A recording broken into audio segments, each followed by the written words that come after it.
Hello and welcome to the Two Real Cinema Club. I'm James Ruzicka. And my name is Andres Lorente. And on the Two Real Cinema Club, every once in a while, every couple of weeks, we look at two films, one old one and one new, and we try to make some connections between the two. This week, we are looking at Do Revenge, a new release on Netflix, so it's 2022, and comparing that to a film which I think it takes a lot from and admits as much, 1951 Alfred Hitchcock masterpiece, Strangers on a Train. Yeah. This is the podcast where we spoil our Netflix automatic recommendations so you don't have to. But before we talk about the films, we'll talk about the socials, which is what we're supposed to do every show. So you can find us on Twitter at Two Real Cine Club.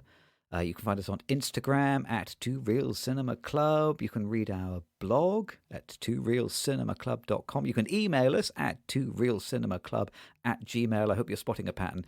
And you can find us on all the normal podcast providers. So tell your friends if you enjoy the pod. We are on Apple Podcasts, Google Podcasts, Spotify, all those places where you get your podcasts.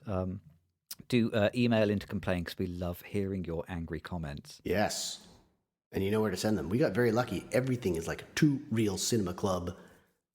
If you just pop that into your search engine, we will come up and you can stalk us and haunt us and harass us. Yes, pursue us for that unpaid tax bill. We deserve as much. All right, are we ready to go in? Yeah, let's. I'm looking forward to going in. Let's go in. All right. Let's go in. So we're going to talk about Do Revenge is our first film this week. Again, recent release on Netflix, so it's available for all to see. Directed by Jennifer Caton Robinson, and she's also one of the writers with Celeste Ballard on the film. I was going to say, so we talked about her like a few weeks ago, didn't we? Because she is one of the co-writers on Thor: Love and Thunder. Precisely. I think that makes her a friend or an enemy of the pod, but yeah. two really different films, of course. Thor being sort of like a big blockbuster superhero picture, and this is, I guess, a teen comedy. I was trying to think if it is absurd comedy. I had a little hard time placing it, but she's I think it's definitely absurd, but whether all the absurdity is intentional is my question. Yeah, precisely. I couldn't get much information on her. There's a very brief and kind of underwhelming IMDb profile, but I do not have the pro subscription, so maybe you get more information as a real pro. I don't have the pro subscription either. Isn't that bad? Do you have to be an industry guy, or can you just? No, I'm just cheap. I think they will let anybody pro sign up for pro. I think you just need to cough up $60 or however much it is. So the only thing I found out about Celeste Ballard was that her personal website says my parents are not in showbiz, which is her way of saying I'm not the daughter of J.G. Ballard. Stop asking me. Of course. That's interesting. I think when I lived in Notting Hill, I lived next door to the daughter of J.G. Ballard. So, and was she called Celeste? That's a great question. I don't think so. No, I think she's. I sense that this is something I want to talk about, the age of the writers. But I sense that the neighbor in Notting Hill was older than Celeste Ballard would be now. But yeah, maybe Celeste is the granddaughter then. Maybe was there like a smaller girl running around when you were in Notting Hill? No, we had very little contact with the neighbor in Notting Hill. So I'm going to shut up right there because I don't want to get myself in more trouble. Happens every week on this podcast. I do want to be transparent, though. I'm going to pull back the curtain a little bit, and I'm going to sort of go through my summary of the film, the way I sort of look at films, because I have created a checklist that I write on when I'm watching a film, if I've got the space where I can write down. So the first thing I always look for is story, world, and atmosphere. And the thing that there are huge nods here, I think, to both like Heathers and Clueless from the 90s, but also Strangers on a Train for sure, the Hitchcock film. So we're kind of in that realm of the teen world and some of the bad energy in the teen world, as well as this revenge realm as well. It's wealthy Miami. And one of the key theme that comes out easily or early is Drea's played by Camila Mendes. Right. She's sort of the protagonist here, and she's seems like a pretty high flyer in her school. It's a wealthy, privileged, and private school. And not only do we get one voiceover, we get her voiceover. I'll talk about another voiceover later. So this is a double voiceover film. Yeah. And Drea says early on, everyone cares about status. So the key theme is kind of mentioned very early on. As I said, I'm not sure if it's a comedy, as you said, maybe it's an unintentionally an absurd comedy, but it has that. It definitely seems like it's supposed to be a teen comedy and operate on that level. It opens at her. It's a big party. I thought it was Drea's birthday party, but am I right? In which case, it must be. Is it her 17th birthday? Which birthday are we witnessing here? Excellent. So I think they're in 11th grade. This doesn't make sense to the people in the UK, I don't think. But 11th grade is when you're about 17 years old. In high school, we have 11th grade, and then finally 12th grade. And I think they probably use the word junior as well. Like a junior is an 11th grader, and a senior is a 12th grader here. And this is another thing that I don't understand about the school and this movie. So, there are self-consciously crazy pastel uniforms, and nobody seems to do. There are no teachers, no lessons, no homework in the school of any kind. But one other thing which we kind of noticed when watching the film was that there's nobody under 17 as well. Now, is that because the film is not interested in younger pupils at the school, or with this kind of school, would there be no one under the age of 17 anyway? Great question. It seems to me like it's definitely a private school for what we would say high school, the fourth grades or the 4 grade levels, I should say, from 9th, 10th, 11th, and 12th. Great question. A lot of these private schools. My friend works at a private school not far in Tampa, and that's actually a K through kindergarten through 12th, so like 13 years of schools. But yeah, is your friend's school like the school in this movie? I don't think it's quite that wealthy, but I think it's like close. I think it's definitely very similar. There are no other students. There are no teachers. There are barely any adults in this film. And I felt like a lot of the places did not seem like schools. I couldn't tell what were houses and what were just these gorgeous dormitory spaces or rooms in the school and on the campus. I realized later on that I also couldn't tell if it was, I thought it starts with this very Los Angeles kind of vibe. It seems a lot like Los Angeles, but it's actually in Miami. It was supposed to be filmed in LA, so I suspect that it was kind of written for LA, and they just moved it to Miami for whatever reason during the pandemic, possibly. Oh. A lot of it's filmed in Atlanta and Miami, and it's very funny because I had a hard time getting into the spaces because, number one, I couldn't really comprehend them. I couldn't understand them because it seems kind of surreal, this film, because everything is just so wealthy and lush, and everyone is so perfect. But I couldn't tell where people were. I really thought a lot of the times that they were in a dorm room, but the dorm rooms would have been really extravagant spaces for 17-year-olds. And then later on, you sort of understand, okay, they're in their houses. They all live nearby. But it, for me, it was just, I couldn't get into the spaces. As a New Englander, it's a very, South Florida is a very different place to begin with. But then I was, in my mind, it was always Los Angeles. It wasn't until after I saw the film that I realized, oh, okay, they filmed it in Miami and Atlanta, but it might have been written for the Los Angeles crowd. But it is that really, really rich private school kind of feel. The protagonist is Drea Torres. She's a young Latina. So I think about protagonist very early on, and I identify that character. She's a fish out of water to the certain extent that she's an underprivileged student at Rose Hill Private School, and she's sort of passing through this exclusive and wealthy world. So we are supposed to have that fish out of water feeling. Her mother is a hardworking single parent. We never see her, as you said. Other than a principal and a couple of security guards, we don't see any adults in this film whatsoever. Of course, a lot of the actors are probably in their mid-20s, but we don't see their parents at any point. And I must say, this school's idea of being underprivileged is quite curious to me, because even as an underprivileged poor girl, she still seems to have a pretty swish sports car. Oh yeah, and enough money to spend on an enormous wardrobe for every season. Precisely. And her poor hardworking nurse mother must be doing double shifts 25 days a week, I think, to pay for all this stuff. Yeah, she is definitely well off as well, but not as well off as some of the other characters in the film.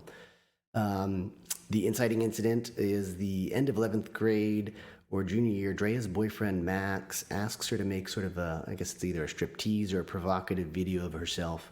he goes on to share it with the entire school community, and that sort of gets her into trouble, tarnishes her reputation, and she's very concerned about getting into Yale in particular. So her problem is really that she may not be admitted to Yale. This is when she meets Eleanor, while sort of miserating is what the word, I wrote miserating. I don't know if you can commiserate and miserate, but she's at a summer tennis camp. Think tennis, because we're going to get some tennis in the next film as well. Another little nod to Strangers on a Train. She seeks revenge against this one other high school, one of these Rose Hill girls who's a nemesis. I think she thought that this was the woman who had outed her or shared the video.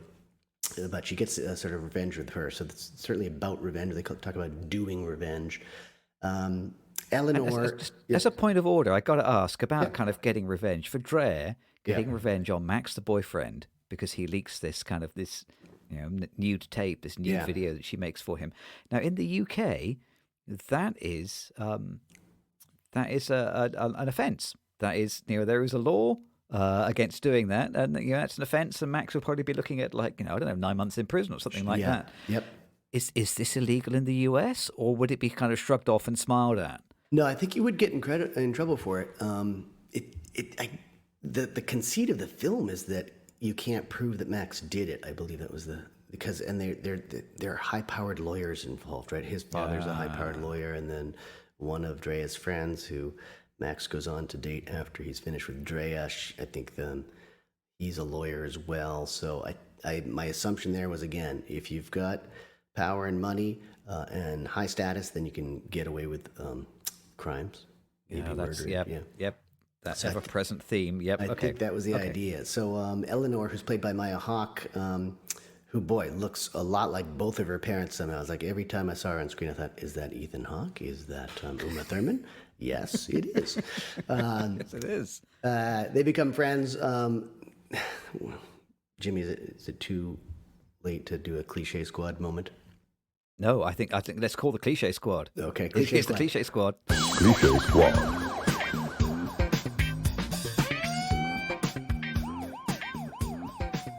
They meet because of a broken down car. Cliche, I believe. Drea's car can't start. Maya, or I should say Eleanor, is right there ready to take her on a ride, and boy, does she ever take her on a ride. I think it's nice. It's kind of a nice metaphor when you think about it, but it was a bit cliche-like, so I just I've seen that. I mean, it's such a neat little story moment because, you get your two characters together, and now they have to spend a period of time in a small confined space together. Yes. So so it's great for the story, but it utterly is a cliche. You're exactly right. It is, yeah, and it's cliche police arrest this film. Thank you. And it's a great ride in part because Eleanor doesn't have to touch the steering wheel at all. She does not do anything to make this car move. It's the straightest road you're ever going to drive on, and she barely moves while she's telling this very elaborate story about how she was wronged too. So she had a humiliating experience when another child, when she was a child, she had confessed that she was gay to another girl at camp, and then that made rounds and became news at the camp. So she was also wronged, she felt. So they both need revenge, and they make this pact to help one another. The antagonists with Max, the ex-boyfriend for Drea, definitely an antagonist. I think just everyone around Drea, they're all ladder climbers. They all want to get into great Ivy League schools. And we get the story from both Eleanor and Drea's points of view. As I said, they both have voiceovers, and I'm not a big fan of voiceovers. So 2 rounds of voiceovers. Yeah, double strike on this movie. I agree. Takes a lot of time, and it just gives away a story. And I think it makes it a lot longer than it needs to be. We'll probably talk about that as well. So the antagonist, I think, is kind of also the culture, this privileged culture that's really hard to, make appearances in, and also just to get through the schools. You have to apply to the schools. But as you said, you don't have to do any homework. You don't have to do any classwork, and the school year goes by very quickly, and yet there's hardship, I guess. I always look for visual descriptions of characters if possible, and there's a little bit of a cliche here, but they have fun with it. Eleanor is definitely the nerd girl who needs the makeover. Right. It's clever because they kind of have fun with it, and they say, "Oh, we're not going to do the old makeover thing," and sure enough, they do it, and then they have a lovely little montage that takes them into sort of the end of the first act and into the second act. I think there are also there's the Latina girl with hard-working mother character, kind of an archetype. The rich and privileged people, of course. And Max, I don't think Max was well cast. That's Austin Abrams, I believe. He's supposed to be this super hot guy on campus, but he's kind of attractive, and he just wears tennis sweaters, and I think that's how they sort of characterize him. And everyone is kind of characterized that way. As you said, their school uniforms, and they're all super well dressed, and haute couture and all that. And so that's how a lot of the characters are sort of characterized visually. I mean, I would say the film is not very interested in the male characters. I mean, really, there are only two male characters in the whole movie, and neither of them are particularly fleshed out or explored. You're talking about Elliot. The film has very little interest Elliot in and them. Max? Say again? Elliot being the other one? Russ, I was thinking the other one Russ. was Richard, Actually, the British actor. Russ, He's kind of Drea's love interest. He was a very kind of sketchily drawn in character with a tiny little bit of background and very little to say for himself. I can only assume he becomes her love interest because he has a motorbike. That's his character, I think. Motorbike boy. That's basically it. Yeah. Then I look for archetypes of characters, and there's a lot of name dropping or reference dropping in this film that I think I think of it as a kind of shorthand, it's like this film sort of gets some characterization or some references. By referencing others, they sort of get some storytelling out of it. Like there's this Schoolhouse Rock reference, and I don't know if that makes any sense to anyone in the United Kingdom, but she says they're having this discussion about this idea of doing revenge, and do revenge sounds really strange to Drea. It sounds very strange to Eleanor, and then Drea says, "Oh, sorry, Schoolhouse Rock dragging my sentence structure." And I don't know if that makes any sense to anyone young not a today. jot of sense in the UK. No, not at all. Okay. So, and I want to talk about the writers who I think are older writing this sort of younger person story, because that's from the 1970s. That's definitely my generation. And on Saturday morning cartoons, we had these little educational animations. And Schoolhouse Rock would either tell you how a bill goes through Congress in the United States and becomes a law, or maybe what snack materials are healthy, or there were a lot on grammar. So you'd have a little grammar lesson, and it just seemed way out of the lexicon of these young ladies, because it goes back 40 years at least. Younger they than would do it in a rock song or something? What was the rock part of Schoolhouse Rock? Yeah, there'd be a song. I think there'd be some sort of a sing-along. The famous one is conjunction, junction, what's your function? And then it tells you about and, or, and but, and how they work. It's this train conductor or train worker showing how the trains connect different words, the train cars connect different words using conjunctions. That's completely awesome. I can't believe we didn't have this in Britain. It's great. It's fantastic. It's great. You can YouTube them all. They're fantastic, but they're not part of this generation, and I don't know that this generation watches that stuff. Surely not. Yeah, I mean, my goodness. And then surely not. I thought the title "Do Revenge" was kind of like a sort of a play on the notion of "do crime," which is kind of a slightly memey way of referring to breaking the law. Well, let's do crime. And I was guessing that "do revenge" was just borrowing that kind of sentence structure and sort of twisting it. Yeah, so the notion of Schoolhouse Rock utterly passed me by. Okay, good. And then shortly after that, Drea seems kind of crazy, and Eleanor seems kind of crazy to Drea, and Drea calls her Glenn Close with her getting on her. It's not Basic Instinct. What is that film? That's the Glenn Close one. Fatal Attraction. Yeah. Fatal Attraction. And again, this is a film that came out 35 years ago.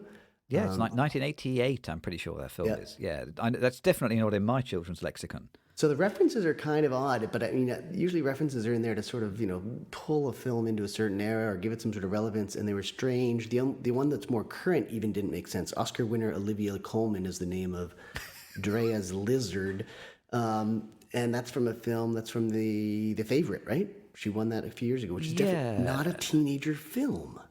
At all, I don't think. Yeah, I guess so. Yeah. So I was very, and I think it's all about the writing and the age of the writers versus who they actually think they're writing it for. And some of the film doesn't really work on all levels. I think because the writers are not even close to that age, is my guess. I'd like to bet, and the IMDb doesn't give you a lot of information on the writers, as you said. So, I think that Jennifer Caton Robinson and Celeste Bard are quite a bit younger than you and me. probably, yeah. So I'd be interested to know where this material has come from. Yeah. Yeah, that's interesting. Interesting stuff. But we have all the other archetypes of popular kids, nerds, outcasts, and they're all in this film. And so they want to sort of exchange their revenges. Like Drea will help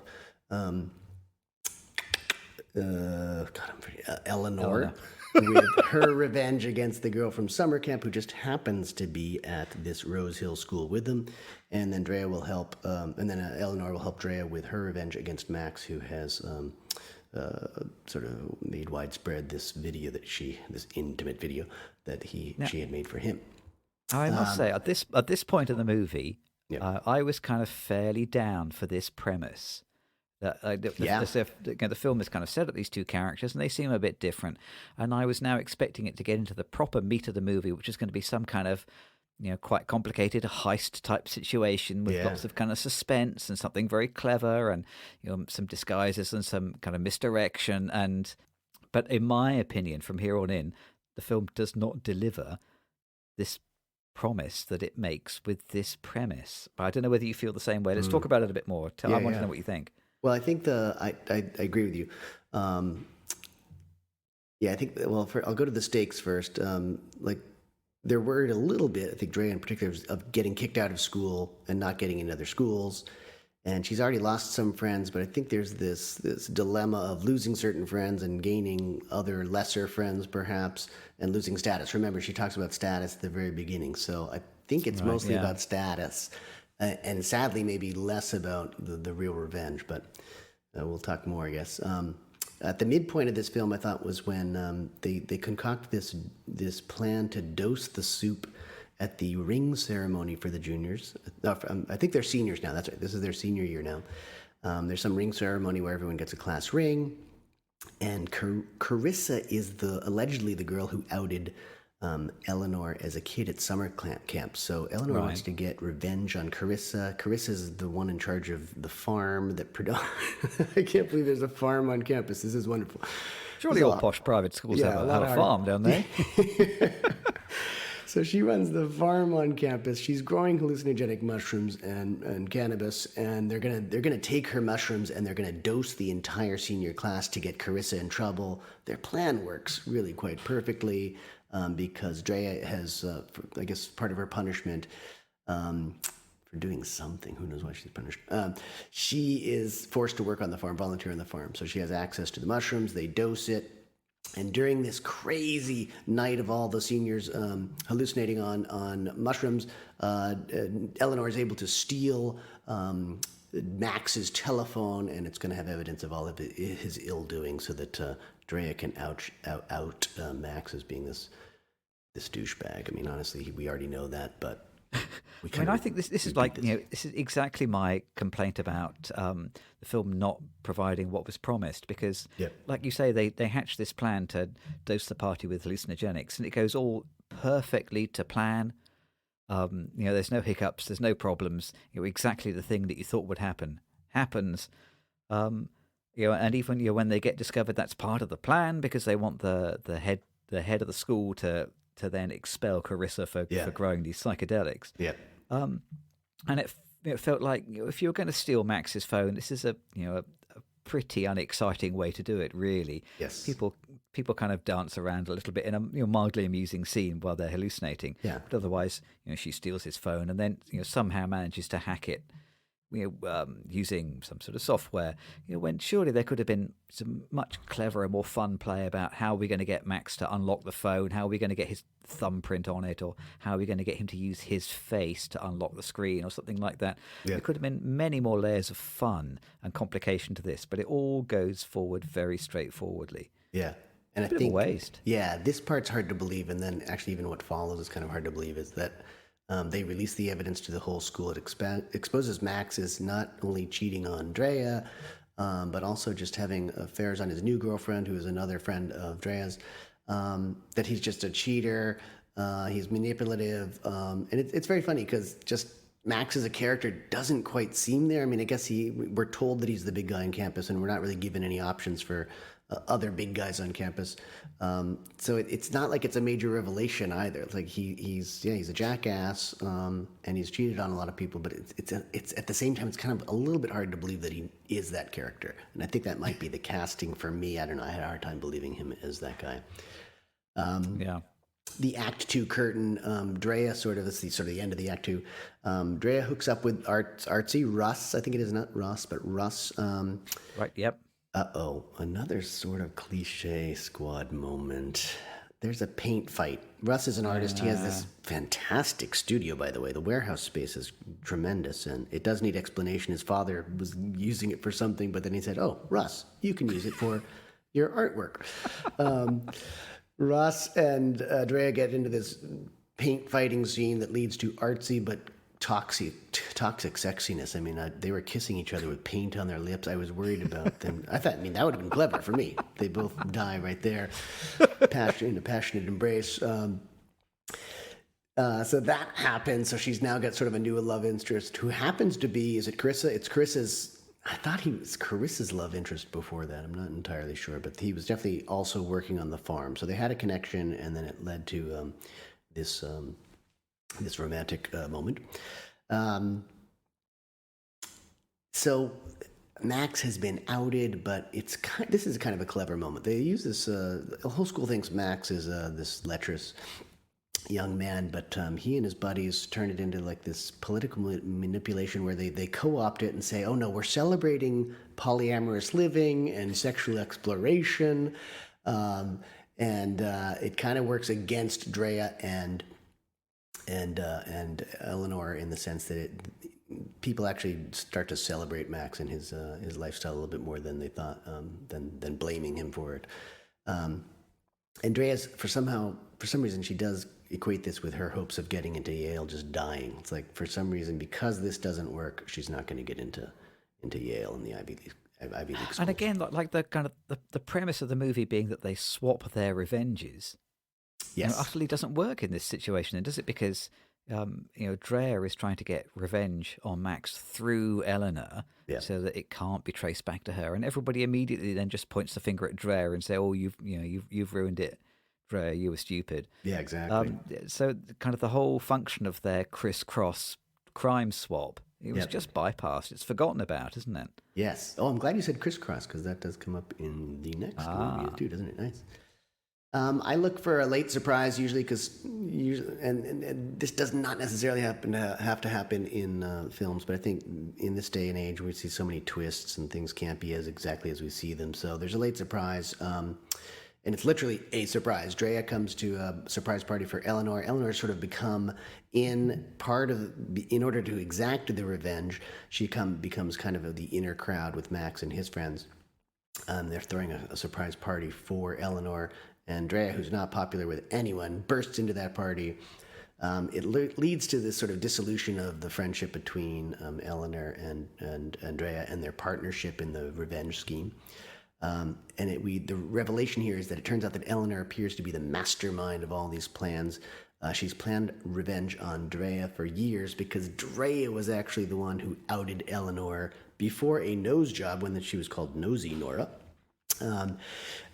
It was Drea who said that she was gay back there at camp when they were kids. So this has all been an elaborate plan for Eleanor to get back at Drea.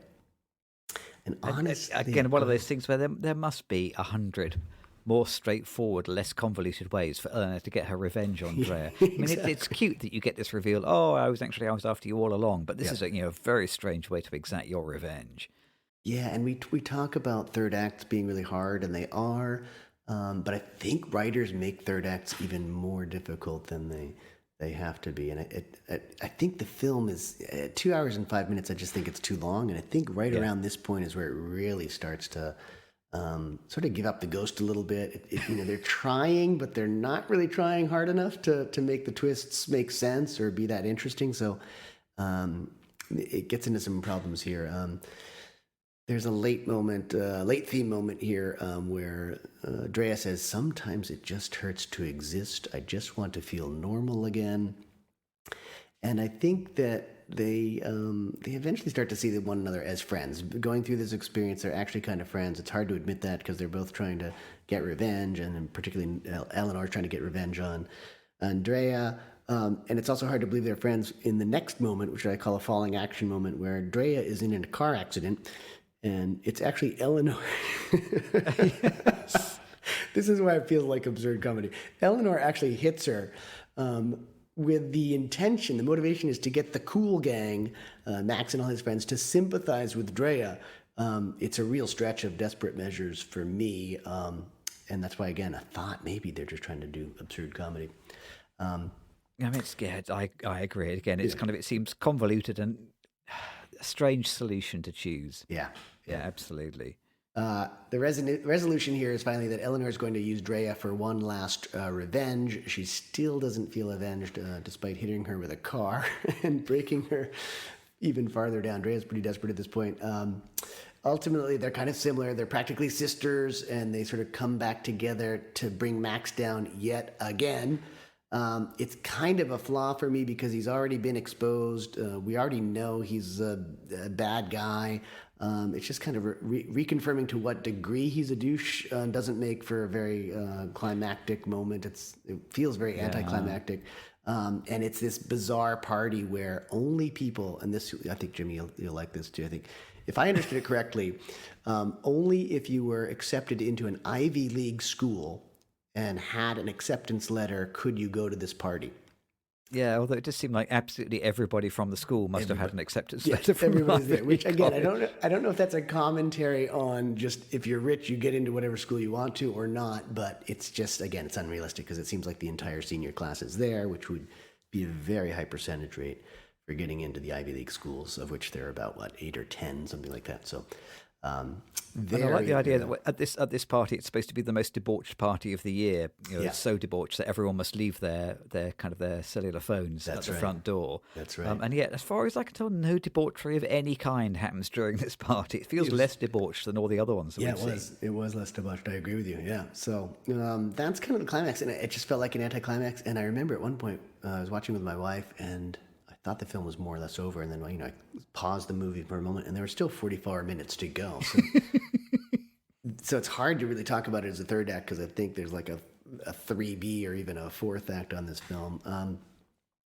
And I think we were going to talk a little bit about favorite scenes, and I was just going to say one of my favorite scenes in this film is probably one of the shortest. It's a 7-second scene where they're just discussing how to celebrate Eleanor's party, and they're in the library. It's just this clever little scene where Drea is sort of stalking Eleanor at this point. She pulls out a few books, and on the other side of the book stall or the bookshelf is Eleanor, and they just have this cute little conversation. It's probably 4 or 5 lines of dialogue total, where they're planning their revenge, but also Eleanor's inviting Drea to spend her birthday together.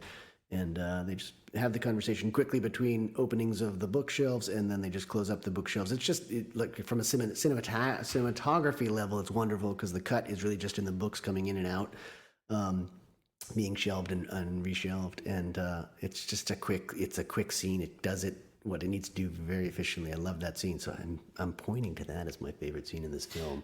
Yeah, the movie would be a lot better if there were many other scenes with that level of sort of brevity and if they were that to the point. I agree. Yeah, so they end up kind of as friends, and they've gotten revenge on Max. And I think Drea can get into Yale, but she decides to do something else afterwards. And so the status becomes, I guess, less important than it was at the beginning of the story. So that's her character arc. The film, like so many teen pieces, it sort of depends on fully absent parents, no authority figures, no consequences for the ne'er-do-wellers and their crazy plans. So it's made for a young audience who, I don't know, I guess they just don't want to see people get in trouble on screen or their parents on screen. They want to see themselves in their crazy lives. I think it's kind of ironic because there's so much homage in this film to, again, I'll say Clueless and Heathers, which just has this wonderful darkness about it. And Clueless, I think, has a lot of introspection about it because the character in Clueless is really thoughtful, even though she seems really superficial. And this one, doesn't really, and it's further ironic. I think it's ironic on another level because again, I think the writers, of course, and the makers of the film are a little bit older. There's a lot of music from Gen X, and they're making this Gen Z film. The name dropping and references that I talked about earlier, that all feels Gen X, and this is supposed to be a Gen Z film. So it was really odd. I thought it was a really odd film. I mean, I didn't hate it. I didn't think it was a terrible film, but it wasn't made for me. And so I think I had a hard time just getting into the space of it, as I mentioned earlier, and into the entire themes of it. And I don't think it really did something. I felt like I was sort of being sold something. It felt very, very commercial to me. It started advertising privilege while simultaneously having like some pretense of questioning it. Like she talks about status and how it shouldn't mean anything, but it's all about status. It's all about having stuff. It's a really sort of small percentage of the population that this film treats, I think. And you don't get to see Drea's mother working hard or anything like that. You don't get to see how Eleanor's family might be a bit more eccentric because she is.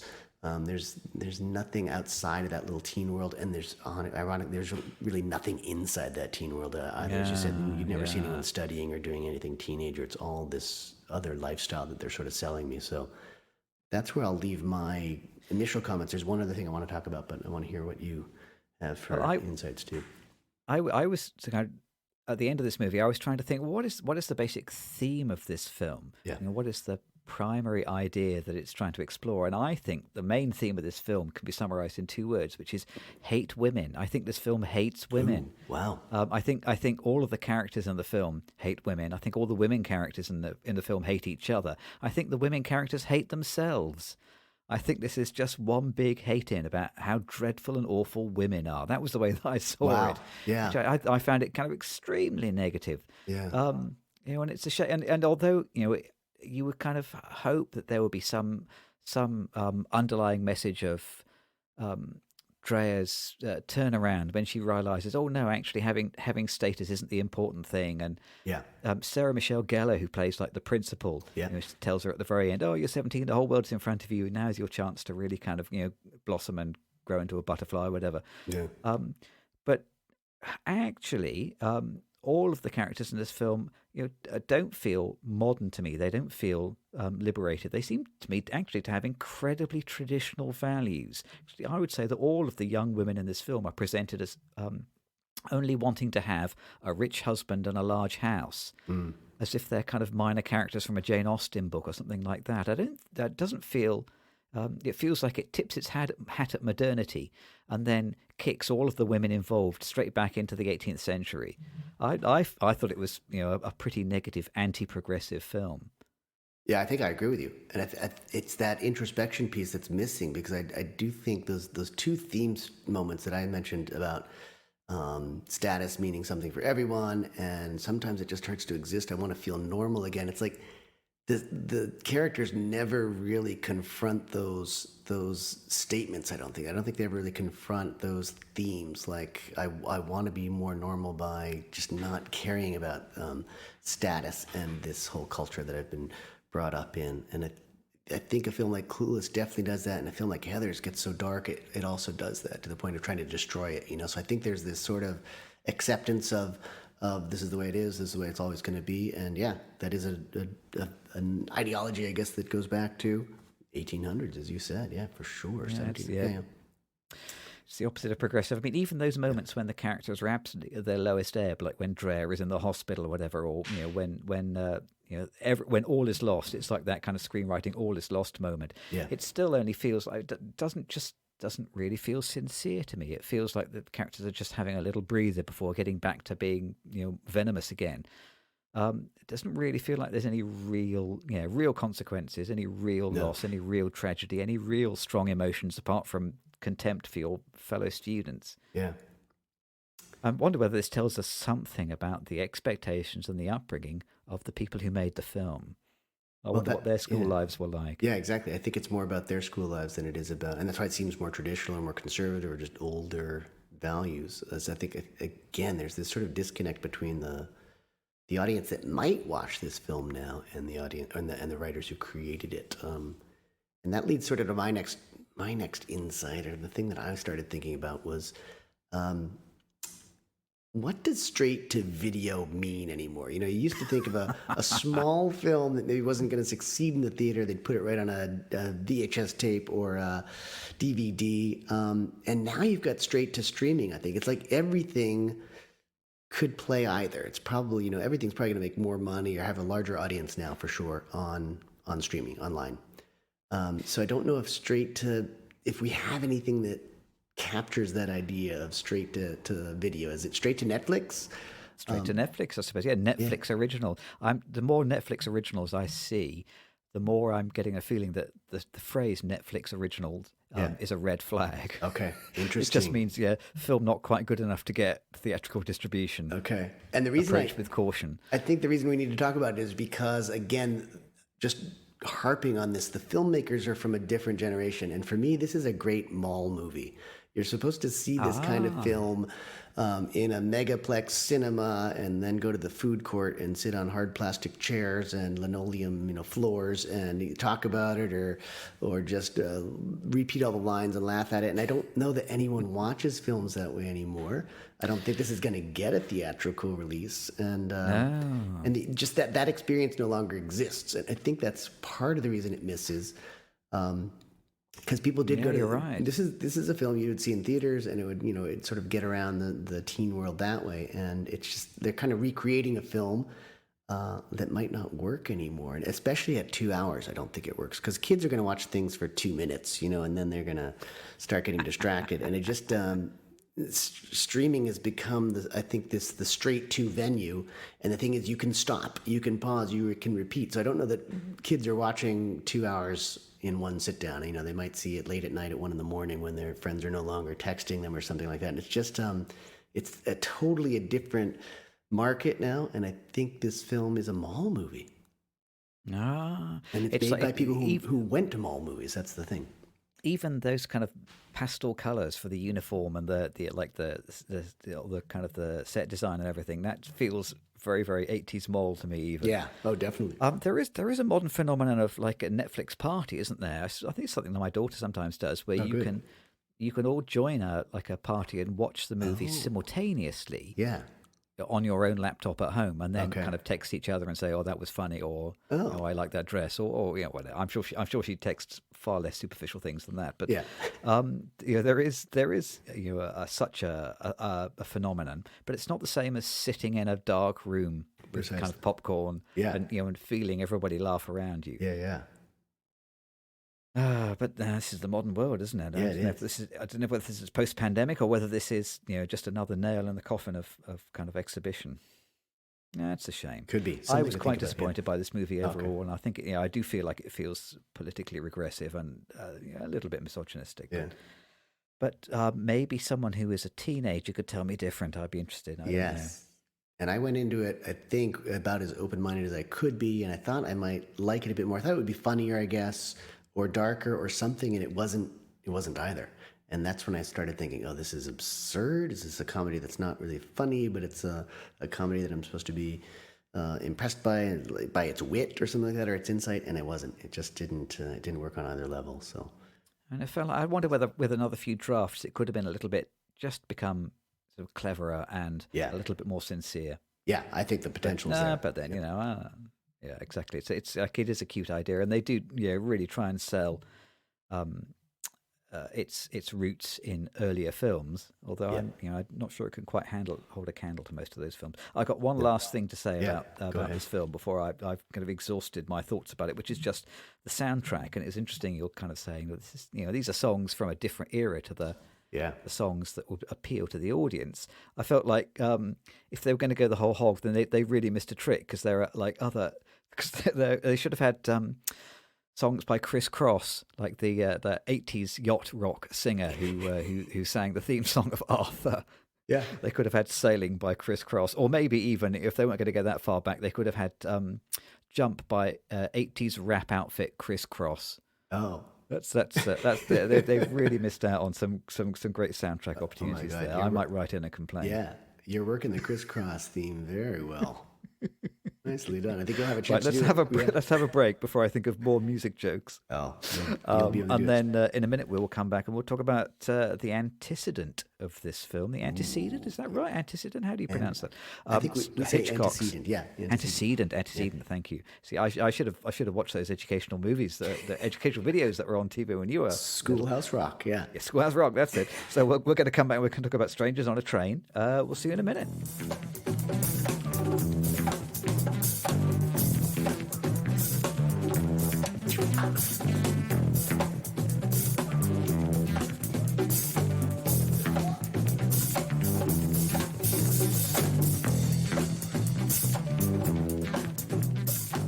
Two Real Cinema Club is definitely not brought to you by the fake supporters at Nose. Nose. Jimmy, can you smell that? I can certainly smell something, but if I can smell the same thing that you can smell, that smell is very strong. Aha. Well, that's the boric acid we've used to kill the fleas infesting our home. You really can't smell that? Then you need Nose. That's Knows. Oh, that's good. Yeah, thank you. If you're like me, and I know you don't want to be like me, but you're having a great time using your smartphone to identify birds by the sound of their songs, you're using an application like Merlin. Not a sponsor, by the way. Merlin does not sponsor us. Also not a sponsor. They just got a free plug, though. Or you're identifying plants by taking photos with an app like Seek. Also not a sponsor. Or you're remembering the names of songs by briefly recording them with your phones with an app like Shazam. Do you see the pattern? Are they sponsoring us? Yeah. No. They're not. They're not. No, they don't. And that's the pattern. These people are not sponsoring damn. us. But that ends here and now with Nose. How often have you encountered an aroma or stench that puzzled you with its essence? Just hold your smartphone, in the general vicinity. That's good. Did I say fart phone? I didn't mean that. No. Just hold your smartphone in the general vicinity of the affected area, and the enhanced 5G olfactory sensors inside the Nose app do the rest. Here's a short list of things I was recently able to identify with Nose. I think I had 2 recentlys in there.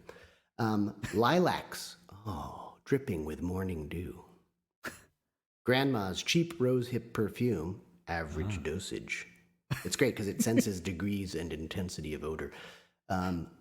Lemon dill salmon in a Pinot Grigio reduction paired with flash braised new potatoes in wild shallot brown sugar butter.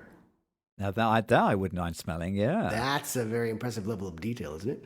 Uh-oh. Yeah. Too many stouts last night flatulence. Rutting moose. Asparagus pea. Oh, God. They say that only 1 out of 3 people can smell their asparagus pea. New York summer subway car. Oh, So dear. let's get the location. So the program obviously is compatible with like Google Earth or something. Axe body spray. Nearby teenage boy. Algal bloom. Jeff's cheap Chinese leftovers. Even got the guy the guy's name recently. This was impressive. Brevortia tyrannus. Fish die off. I don't even know what that is. That's a dinosaur, isn't it? No, it's a menhaden. That's binomial nomenclature for a fish called the menhaden. Oh. Yeah. Recreational cannabis. You want to ask that dude about. They even told you. Broccoli that should have been refrigerated. Dirt. Oh, yeah, we have plenty of that. Just dirt, you idiot. God, I was trying to fool it, and it just identified the dirt. Roasting nuts, streets of Buenos Aires. Oh, unmistakable. Oh. More Axe body spray, teenage boy. The thing about that is I work in a high school, so I get a lot of the Axe. Here too. This is You have a lot of that. This was impressive, Jimmy. Uncle Amos's sweater vest. Uncle Amos's sweaty chest. You can see how they're close, right? Important distinction, and that's Close, but just distinguishable. exactly, and that's how precise Nose really is. No more asking, "What's that smell?" No more, "Do I have bad body odor again?" No more, "Is that durian or is that actually an edible fruit?" No more not knowing what the smells are around you. It's time to know. Go to knows.crap. That's knows.crapp, because it's an application, you see, and download the app today. Here's their tagline, Jimmy. When you don't know and nobody you know knows, knows. I'm downloading that immediately. Good luck. Good luck finding it. But yes.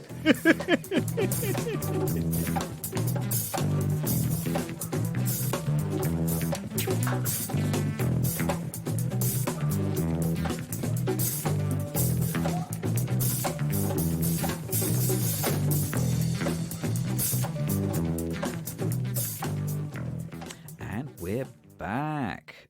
This is an exciting moment, actually. This is very exciting. I can't believe. So we've got to episode 28, something like that, and this is the first time we've got a Hitchcock movie on the pod.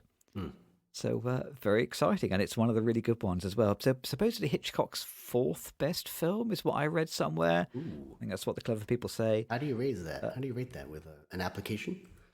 Yeah, you can download it today. This is Strangers on a Train, 1951, black and white Hitchcock film. One of those kind of comeback films for Hitchcock. So his career had plenty of ups and downs. And at this point, he really needed a hit. So he'd had recent flops with Stage Fright and Under Capricorn, neither of which I have seen. And he was starting to worry that his career might be on the wane. He really needed a hit. So he bought the rights to Strangers on a Train, which was published the previous year, 1950, by Patricia Highsmith. And then he got Whitfield Cook to turn it into a treatment. So this is one of those few films where there's a great deal of information about the writing of the films. It's ideal for the pod. So I read Creatures of Darkness by Gene Phillips, which is a book about Raymond Chandler's career in Hollywood. And so a lot of great background information about this film in that book, because Hitchcock enlisted Raymond Chandler to turn Whitfield Cook's treatment into a script. Now, Whitfield Cook was a friend of Patricia Hitchcock, so Alfred Hitchcock's daughter. So he directed her in a Broadway play, Violet, which he had written. So he wrote the treatment. Hitchcock showed the treatment to Chandler, and Raymond Chandler was paid $2,500 a week by Warner Brothers to write the script, and he turned in a draft after 5 weeks. And Hitchcock and Raymond Chandler did not get on. So Hitchcock, I think, thought that Raymond Chandler was pretty useless. Raymond Chandler was probably drunk most of the time. Yeah, exactly. Chandler really hated Hitchcock's way of working, which was endless script meetings. So Hitchcock would go around to Chandler's place. So I think Chandler hated going to Hitchcock's office. So Hitchcock then offered to come to his place and would kind of get out of the car and sit in Raymond Chandler's office and ask him, how does the story work? And sort of turn the soil over again and again and constantly be asking his questions about how can we make it work? What if this happened? What if that happened? And Chandler hated this. Yeah. So it's hard work. Yeah. Writing but is hard work. then you got to assume this is why Hitchcock's scripts always ended up so great. Yeah, exactly. Because he'd worked on them so goddamn much. Yeah. They just worked and worked and worked. I think Chandler's kind of said, this is Hitchcock, I think, said this. So you can read this in the Truffaut book of interviews with Hitchcock. Oh, yeah. Hitchcock said that he would tell Chandler, why not do it this way? And Chandler said, well, if you can puzzle it out, what do you need me for? So what Chandler wanted was just to be left alone, with a drink and a typewriter, and he would come out with the script. Well, he's more of a novel writer, I suppose, right? He's not necessarily a screenwriter, and I think screenwriting is much more about working it, reworking it, and collaborating. That's the thing that probably escaped him. Yeah. Jimmy, I was just going to ask, could you explain a treatment very quickly, just for those listeners of the pod who might not know? I'm not completely sure, even still now, exactly what a treatment is. So a treatment is usually sold to me as the short story of the script. Yeah, for me, it's a prose version, and It doesn't read like a short story. When I would write a treatment, when I do a treatment, I do a 1-pager or a 1.5-pager, maybe a 2-pager, Yeah, where you sometimes just try and write the story in as exciting a way as you can, Yeah. as a piece of prose Yeah. in like 8 paragraphs. Yeah. But I've read other people's treatments, which are vastly different. Some people, Yeah. stick to 1 page. Some people do 8. Yeah. And I think there have been older Golden Age Hollywood treatments which are like 100, 110 Yeah. pages, Yep. where Yep. you'd write the novel of the script and then come back and pare it down into the script. Yeah. So I think everyone's version of a treatment is different. I personally think less is more. If someone asks me to do a treatment, I'll do a 1.5 pages. Yeah. And I think if you haven't got people's attention, and if you can't explain the story in a 1.5 pages, it's either too boring or it's too complicated. Yeah. That's my personal opinion. I What do think you I do agree. about a treatment? Well, mine goes, I will start out with 3 sentences or something like that, just to get the very rough outline of like 3 acts. That's good. And then I expand it to, 1.5 pages. But then what I find is that it gets longer and longer it's almost as if because I don't have the benefit of working with someone like Hitchcock, it's almost as if I'm going back to it, revisiting it, I get notes on it. And then it actually gets longer, and most of my treatments probably end at around 10 pages or something. Oh, So wow. They're just Okay. getting more detail, and it just makes it a lot easier to write the script at the other end because you've already got a lot of the notes. But for me, it's not good reading. It's more like these are the fundamentals of the story, and they'll be linked together. I never put dialogue, or maybe a couple pieces of dialogue in there if they're must-hear phrases or sentences. But there's usually a lot of detail, but really not. It doesn't work like a story. I wouldn't want to read one of my treatments as just like a relaxing reading or something like that. It just doesn't come across that way. It's not good prose. It's actually just very functional. See, I save all that kind of difficult work for the beat sheet, basically. Yeah. So I'll never write more than a 1.5 pages, and then when it becomes more complicated, it becomes a series of post-it notes on a big board. Okay. So yeah, I've never done a 10-page treatment. Okay. And my God, I hope I'm never asked to. That sounds horrendous. Actually. Yeah. No, that's really for personal reasons. I agree with you. A real treatment is good if it's 2 pages, because again, very often it's used as a selling document for people who make films, but they don't really want to read much. That's a good overall theme for everybody in show business. People just don't like to read, do they? People hate reading. So one of the things that Chandler said about Hitchcock, he said Hitchcock's less interested in plausibility, narrative logic, and character motivation than in creating a striking visual scene. So in the end, I think Hitchcock threw away a lot of what Raymond Chandler wrote, and he appealed to help from Ben Hecht, who then offered the use of his assistant, Chesney Ormond, she'd been assistant for Ben Hecht. She rewrote Chandler. When Chandler eventually saw this draft, the final draft, he was kind of sent it, and he absolutely hated it. There's a letter that he wrote to Hitchcock, which calls it a flabby mass of cliches, a group of faceless characters, and the kind of dialogue that says everything twice and leaves nothing to be implied by the actor or the camera. Ooh. So Chandler just hated it, and he was given the option to take his name off the movie altogether, and he refused because Chandler also had not had a hit for quite a while, and he wanted the visibility. So he took the money from Warner Brothers and he took the credit, even though very little of what was in his script ended up being used. It's interesting in the Creatures of Darkness book, they spend a bit of time comparing the 2 versions of the scripts, which is fascinating. Yeah. So, like one little change, in the original script by Chandler, I think the dialogue is considerably snappier and more vervy. I think is that a word, vervy? If I just made that up, has more verve. One line when Guy says in Chandler's script, he says, "I felt like breaking her cute little neck," and then Ormond's final draft changes it. So he says, "I'd like to break her foul, useless little neck."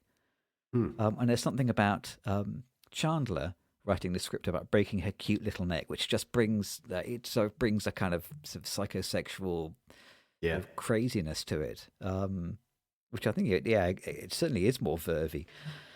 But it wasn't the script that Hitchcock wanted. And it's also perhaps not the line that Guy would say. I think the culture's a bit more East Coast elite or something like that. So he'd probably use exactly. So again, I think of dialogue as often doing as much characterization as it's doing moving plot. So I think And you're talking Chandler is very kind of old Los Angeles. Yeah, exactly. Absolutely. Yep. Yep. No, you're right. It's East versus West. Yep. One thing kind of worth bearing in mind about the original novel. So apparently Patricia Highsmith's not her recurring theme. I've never read any of her books actually. Have you? Nope. I don't want. Seen a couple of films made from her books though. Yeah. Yeah. Yep. But so her recurring theme is basically that there is evil in everyone. It is part of human nature. And I think that certainly carries through to the final film. So, Strangers on a Train, Farley Granger, Robert Walker, Ruth Rawman, Patricia Hitchcock. So this is one of the few of Hitch's movies that stars his daughter. She has quite a good part in this movie, actually. She's probably one of the most fun characters. Yeah. And it's a story about a tennis star. So Guy Haynes, isn't it? Guy Haynes, yeah. Tennis star. He's on a train. He bumps shoes with this kind of louche guy, Bruno Anthony. And this guy forces himself onto Guy. So he's a tennis fan. He forces himself onto him, forces him to share lunch. He proposes over lunch. After telling him all about his life story, he proposes, I know that you want to get rid of your wife. I want to get rid of my father. Why don't we swap murders?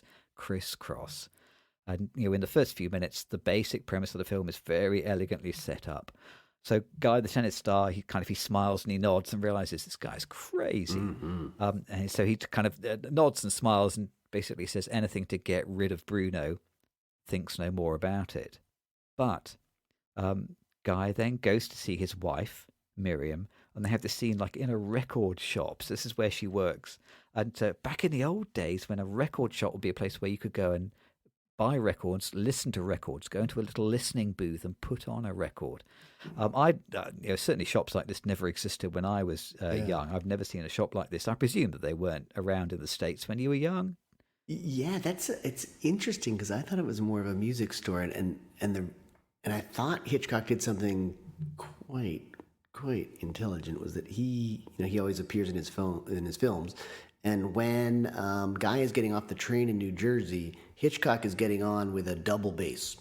He's clumsily going on there. I thought they were selling musicians, instruments and sheet music and things like that, because I think there's someone playing a piano. I thought those were practice rooms or teaching rooms. And it was glass, and it's a wonderful scene because they have the witnesses to this rather important altercation between Guy and Miriam, and everyone can see it, and people can hear it a bit more than they should. And I thought they were interrupting other people listening to record albums, possibly, but I thought they were all instruments and playing like piano and doing piano lessons and things like that. So I had a different take on that. I think you'd be lucky to fit a piano in one of those little listening booths. Like a little keyboard or something. Yeah, but that's what I thought. But you've got a great point there. It could have been both. But I thought with Hitchcock getting on with the double bass, he was trying to tell us, trying to link us to the next scene. That's cute. Yeah, absolutely. It's good. So Miriam, it turns out she's pregnant by another man. Guy wants to divorce her, but she refuses because she's looking forward to him becoming a big tennis star and then sort of swanning around with him in big social gatherings. So she's kind of thwarting him and sort of making a fool of him at every turn. After this, Guy makes a phone call to his new girlfriend, Anne. And as a train is passing, he has to raise his voice, and he shouts out that line about, I want to break her, I want to break her foul, useless little neck. That's where that line comes in. But that's not the sort of thing that you should shout out loud when you're in a public place, it turns out. No. So after this, Bruno, the crazy guy from the train, turns up. He finds Miriam. He waits outside her house. He follows her to a fair, and he shadows her while she sort of goes around the different stalls with her two boyfriends. And eventually, after they go on this, he follows them on this little tunnel of love boat trip. Mm-hmm. They go to this deserted island. He gets her on her own, and he strangles her. It's a pretty explicit, shocking, violent scene. Although it's kind of tempered by the way that it is shot, isn't it? Because we don't see the actual murder. We see like this virtual murder. We see a reflection of the murder in her glasses, which have fallen on the ground. So Hitchcock tries to distance us from the murder while still making us watch it in close up. Yeah, I think it's brilliant. And then the glasses fall to the grass, broken, lensed and all. I think it's brilliant. Yeah, you don't see it directly on screen. You're seeing it as a reflection in the victim's eyeglasses. It's crazy. It's wonderful. I mean, Hitchcock's quite big on this kind of this voyeurism, isn't it? I mean, we watched Rear Window a few months ago, and I was explaining to the children that Rear Window is all about he's going to the cinema because James Stewart is watching the world through this kind of rectangular window. Yep. And all these terrible, violent things are happening, but they're happening kind of out there through this screen. Yeah. And this is the same again. This is about we in the cinema watching the violence through a screen, through a mediated sort of lens. So it's this kind of recurrent Hitchcock theme. So Bruno has done his murder. He goes to Guy's house in Washington. Waits outside his apartment, tells him, "Oh, I've done the murder for you." And Guy, unsurprisingly, says, "You're mad. Get away from me. I don't want to have anything to do with you." This is a great scene. This might be kind of my favourite scene in the. Well, I think I'm going to put this as my second favourite scene in the movie. Okay. That Bruno hides behind this gate while he talks to Guy and explains that he's done the murder. And, it looks like he's behind bars in a jail, basically. He's behind bars. He's put himself behind bars. Mm-hmm. And then some police come to Guy's apartment, obviously to break the news that, we've found your wife, she's dead. Yeah. And Guy, not wanting to be caught talking to Bruno, also steps behind the bars. So it's like he's joining him in prison. It's it's not a subtle visual metaphor, but it's brief. It's brief too. Yeah, it's brief and it's very cutely played. But it's wonderful. And it's a theme that kind of keeps coming back, actually, because now Bruno stalks Guy across Washington, D.C., and he's constantly kind of turning up, and he spots him in the museum, and he's waiting for him outside some kind of big national monument, and he ends up crashing a party that Guy is at. And all the time, Bruno's trying to persuade Guy to murder his father. The scene in the party, this prison motif comes back again. Actually, another kind of really cute little touch, because Guy is wearing a tie which has got these big bold stripes on it, and Bruno is wearing a formal dress shirt which has got stripes on it as well. And it's like they're wearing very formal, highfalutin versions of prison uniforms again. It's Hitchcock working that theme again and again. He knows how to work a theme. Oh God, does he? Yeah. There's this kind of weird scene at the party where Bruno is talking to some society women about, what's the best way to murder somebody? And he gets kind of a bit carried away and strangles an elderly lady almost to death. And you would think, surely a bit of a red flag, and yet still manages to get away with it. And so to get him off his back, Guy eventually, he tells Bruno that he is going to agree to murder Bruno's father. And we, the audience, left slightly in the dark here because... we see Guy agree to this, and then Guy goes to his dresser and he takes out a revolver which Bruno has given him earlier. And we, as the audience, I think, are supposed to start questioning, God, maybe he really is going to do the murder. And apparently in the book, in Patricia Highsmith's book, Guy does murder Bruno's father. Oh. In Hitchcock's film, he does not. So there's a beautiful suspenseful scene where Guy turns up in the middle of the night to Bruno's father's house. He climbs the stairs and there's a dog. It's enormous. Is it a Doberman? What is that dog? It's a massive dog. Couldn't it look like a Great Dane? Right, okay. It's an enormous, terrifying dog. It's just growling at him on the stairs. And it hasn't been set up like Indiana Jones being frightened of snakes. It hasn't been set up that Guy's frightened of dogs, but anyone would be frightened of this dog. Yes. So he manages to make it past the dog, gets to the father's bedroom, and he tells the father, "Oh, I've come to talk to you about your son. He's a bit nuts." When the lights go on, and it's not the father in the bed at all, it's Bruno, who realizes now that Guy doesn't plan to kill his father at all. And I think that scene that follows this is definitely my favourite scene in the movie, which is a wonderful scene of a man not firing a gun. He just tells Guy, I'm going to get my revenge on you one way or another, and just points the gun at him as Guy very calmly, slowly walks away. Yeah. And we in the audience and Guy know that Bruno is probably crazy enough to pull the trigger at any moment, but he doesn't. Yeah. It's a great scene of a man not shooting a gun, very skillfully filmed, just full of suspense. Yeah, Beautiful. something It's lovely. very similar happens in Notorious when I think Ingrid Bergman's being led out of a house, and you think that the evildoers, the bad guys, are going to kill her. And God, who's the actor in that film? Cary Grant and I think it is Cary Grant. Yeah. So they're leaving, and the same sort of thing happens. There's just this menace right behind them, and Hitchcock, great on the timing. He lets you feel it, and then nothing happens, but you still feel like something happened. You definitely, you had characters who were definitely scared, and something he does really, really well. And that scene immediately reminded me, and I agree with you, that whole sequence of Guy going into the house, getting around the house, is brilliant, and then getting back out with Bruno following him. There's this one moment that I love, the flashlight moment, or I guess you'd say torch in England, where Bruno's in the house and Guy's in the house. He's reading Bruno's map, and when he's using the flashlight on the map in the dark from his perspective, it's just this tiny little circle. But then when you flip back and see the shot of the piece of paper and Guy shining light on it, it's this huge light that spills all over the room. It's just it's wonderful. I mean, I don't know how they did that, but probably should have reshot that moment. But it's funny. So it's unintentionally funny, but it's just a great scene because it has suspense, it has surprise, it has humors, it has menace. It's just this one sequence that's just phenomenal. I think the torch thing, I'm going to take that as a metaphor for tunnel vision, I think. I'm going to let him get away with it. Nice, good. Well done.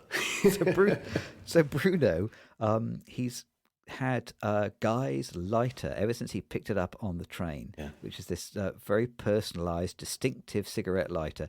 And when Anne, who is Guy's girlfriend, and now presumably fiancée, now that his pesky wife is out of the way, she goes to Bruno's house and tells him, you've got to stop troubling a Guy. Bruno more or less tells her that he's planning to plant the lighter at the scene of the murder to frame Guy.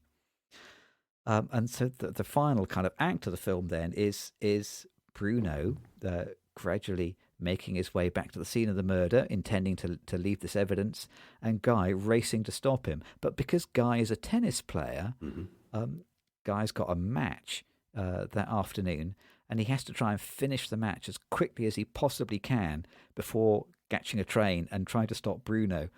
And it's a fantastically tense scene where the commentators are pointing out that Guy normally plays this very slow, methodical tennis. But this match he's playing, like a madman and desperately trying to win every point he can to try and win the match super, super quickly so that he can leave the auditorium. After we watched this, my children pointed out, why didn't he just lose the tennis match? And then he could have left almost immediately. That's true. Reputation. I think there's reputation is definitely a theme here because he's worried about he's going to get into politics. Anne's father is a senator. He wants to get into politics as well, and he wants to be a great tennis player. So I think he really wants to win. I think it's all part of his reputation. I like the idea that his value system is that I don't want to go to prison for murder, but even more than that, I don't want to lose a tennis match. So I can see his point of view. We all feel like that. Yeah.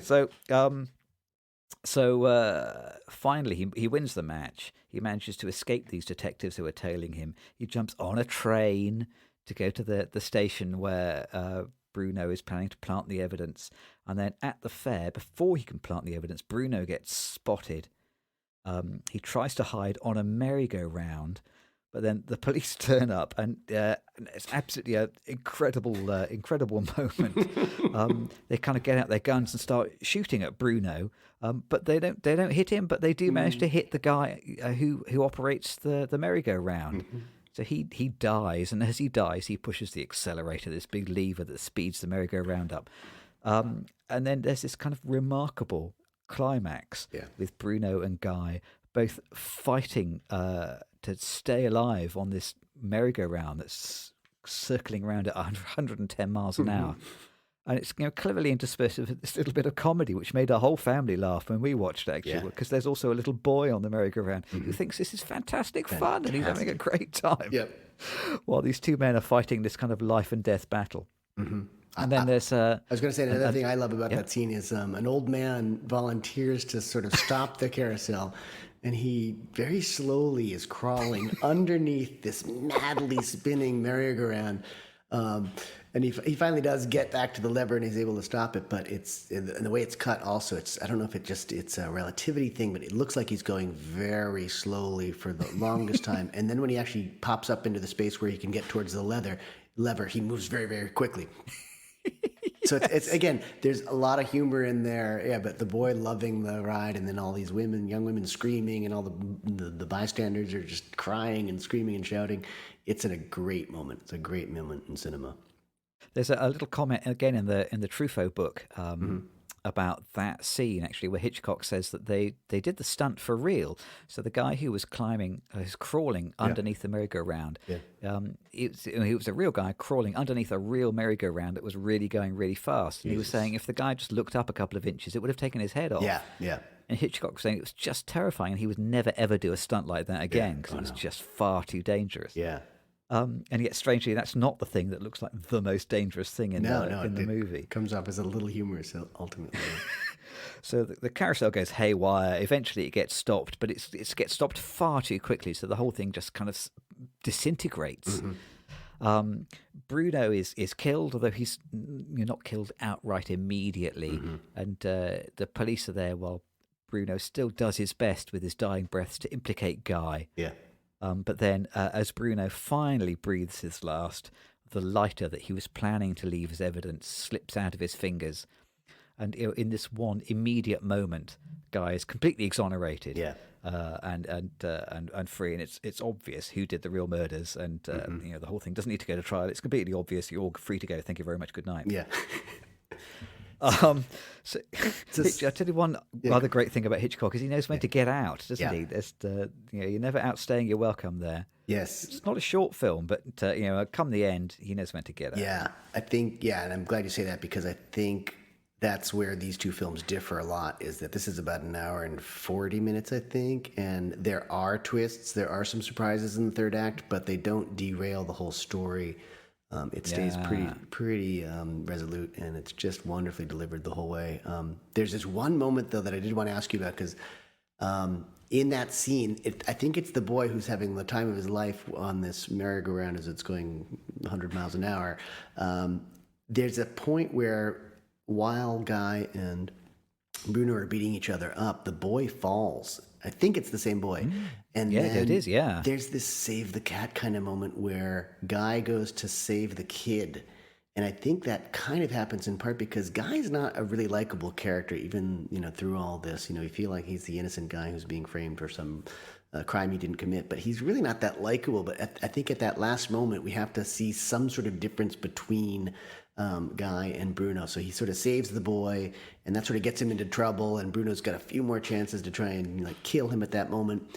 But Guy succeeds in saving the boy. And I think that's there to sort of make you feel a little bit more sympathetic to his character. Yeah. I mean, I think, now do I remember this right? I think, doesn't Bruno throw the boy at Guy or something like that, or tries to throw the boy off the merry-go-round to try and distract Guy, something like that. I mean, I think this is like a real character through action moment, isn't it? It's like any sympathy you might have had for Bruno is out the window at that point. Mm-hmm. Oof. Yeah. So roller coaster. Yeah. Very entertaining movie. Yeah. Full of these kind of crisscross motifs. Yep. So this is where crisscross comes from, isn't it? And then Bruno says crisscross several times. Yeah, I guess. Yeah. To the extent that in our house, after the first time we saw Strangers on the Train, crisscross, was like a little recurring family joke for years. I think we'll still kind of say crisscross, and like the way the movie starts with these train tracks crisscrossing. Yes, and it opens just by focusing on the shoes of the characters. Yep, great. And how great their stuff. paths crisscross. I mean, he's really working these themes. Yep.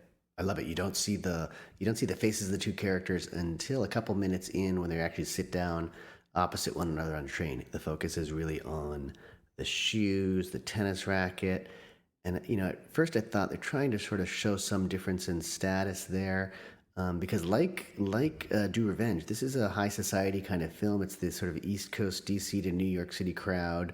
they're kind of going back and down, up and down the coast on the trains. It's not so in your face as Do Revenge, I don't think, but these are definitely wealthy people with like wealthy problems, and they want to move some people out of the way by killing them. And it's not, Bruno's not a poor guy either. He lives in this, it looks like a castle, really. So they're both pretty well off. They're both pretty, elite. But again, it's dealing with the same society that I think Do Revenge is trying to deal with as well. And there's an interesting thing that Bruno says on the train early on. He says, people who do things are important. He keeps saying that I'm not important, but people who do things are important. And that's right before he sort of proposes that you do my murder, I do yours. So in both films, there's this sort of do revenge, do murder. That's not really the kind of verb structure we'd normally use with those, but definitely links between the films in that way. I tell you another link between Strangers on a Train and Do Revenge is that Strangers on a Train also hates women, doesn't it? There's only one person who is murdered in the whole film, and it's Miriam, who's Guy's wife, and the film shows utterly no sympathy for her at all. No one really is particularly upset that she has been murdered. The only impact that the murder of Miriam has on the characters is that everybody's worried that Guy now will be implicated for the death of this woman. How terrible. Poor you, Guy. Isn't that dreadful? And yet, utterly no sympathy for Miriam at all. Yeah. And in fact, the film kind of invites us almost to enjoy murdering her, actually. Not only do we watch it in close up, kind of doubled up in the reflection of the glasses, but we're kind of also invited to relive it in the scene where Bruno strangles Mrs. Cunningham at the high society party. Yeah. And then this notion of sort of looking and strangling or looking and murdering being somehow kind of equivalent is what happens when Barbara, who is Hitchcock's daughter on screen, she's the sister of Anne, Anne Morton, who's Guy's fiancée. She kind of notices that something's strange about Bruno because when he's strangling Mrs. Cunningham, he's looking directly at her as if he's kind of strangling her by proxy. Yep. So this film is very liberal with its violence against women, and it doesn't really have much of a problem with murdering a woman who's pregnant by another man. She's just she's a pest. She's an impediment, not a person. And they use that as a means to sort of defame her in the sense that she's with two boys at the amusement park, and it's all very flirtatious. And then she looks at Bruno a lot as he's stalking her around, as if she's interested in him as well. So I think it sort of plays with, it sort of traffics in this promiscuity kind of trope that maybe she deserves death, or maybe she's not a great woman because she goes out with boys. Yeah, exactly. It's funny, isn't it? Yeah, a woman is killed because she deserves it. The real victim here is Guy. Yeah. It's I think insane. you're right. I think you're right. Yeah. There is also kind of quite a sort of a queer theme, I think, in this film as well, isn't it? Because I think it feels to me like it implies that Bruno is gay, and also that Guy is kind of slightly seduced by him, isn't he? I think there is a kind of, you can read the film that way. I've written here in my notes that this film hates and loves gay men because it invites us both to enjoy their company and yet at the same time appreciate how dreadful and dastardly they all are. Farley Granger was a gay man too. It's very interesting, in that way. I think he is Yeah. seduced by him, though. I think you've got a good point there. That and it seems more. It's that moment where he's yelling on the phone and saying, "I wish I could kill my wife," and then he doesn't really actively go back and say, "Boy, Bruno had a good idea" or anything like that. But that's sort of in there. Like he understands Bruno and that idea. So he's tempted. I think there's a sort of temptation there that's. Not seduced, I don't think, sexually, but definitely tempted, I think, in terms of that darkness. It's, like pretty much all of Hitchcock's films, it's wall-to-wall sex and violence, isn't it?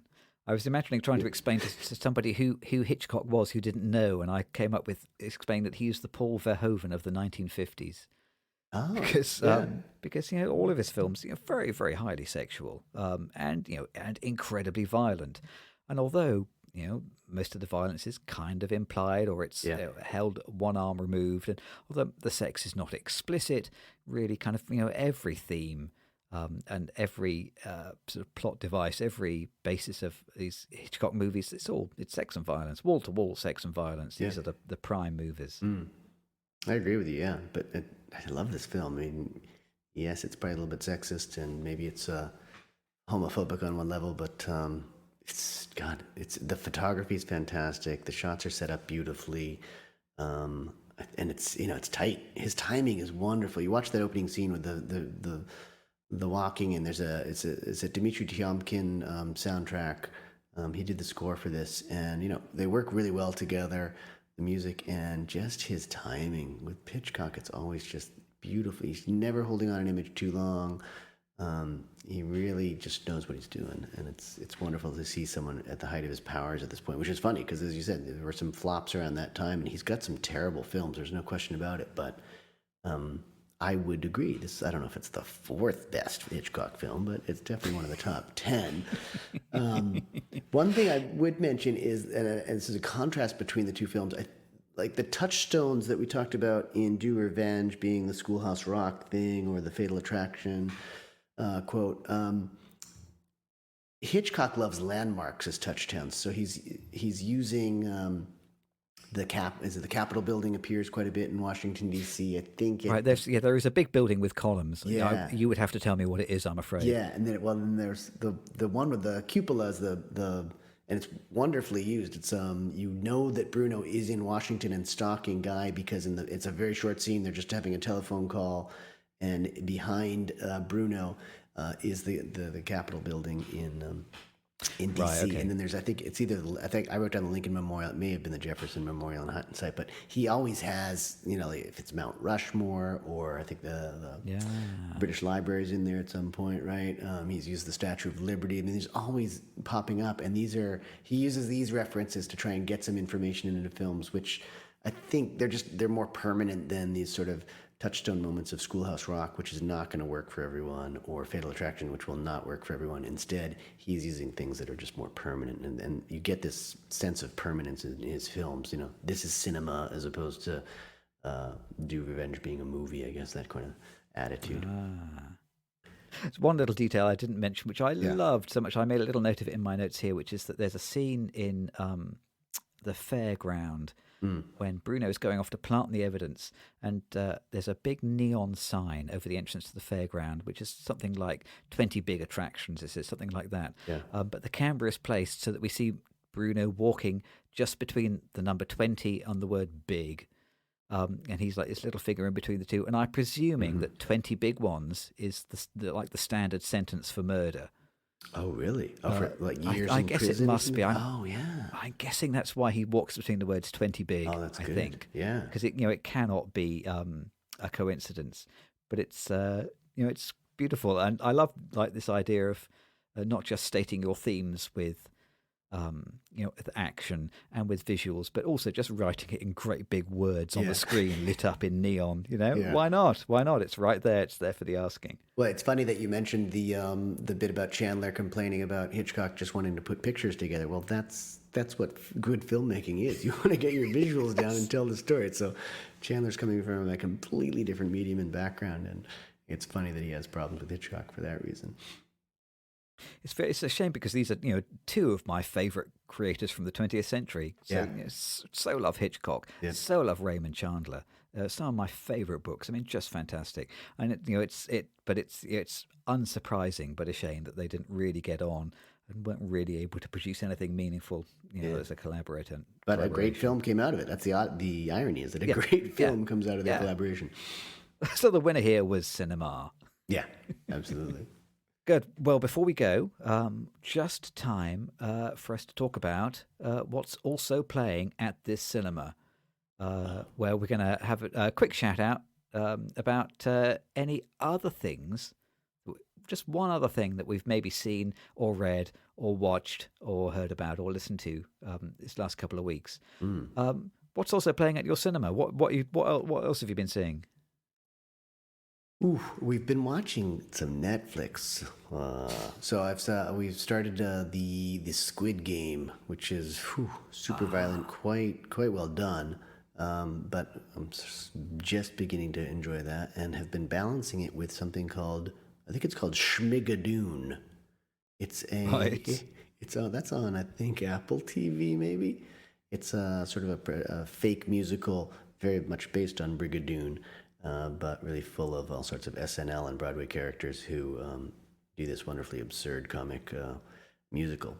So that's some light fare. And then I don't know. I know I blogged about Marcel the Shell with Shoes on, but I don't know if we've talked about it. But I loved that. I think it's called Marcel the Shell with Shoes, not shoes. Right. Loved that film, so I would definitely recommend that. And boy, I've got to look. I haven't been to the cinema in a couple of weeks now. I've really gotten into the habit of watching online. I think it's partly because of some of the films that we have been covering have been more available streaming than in the cinemas.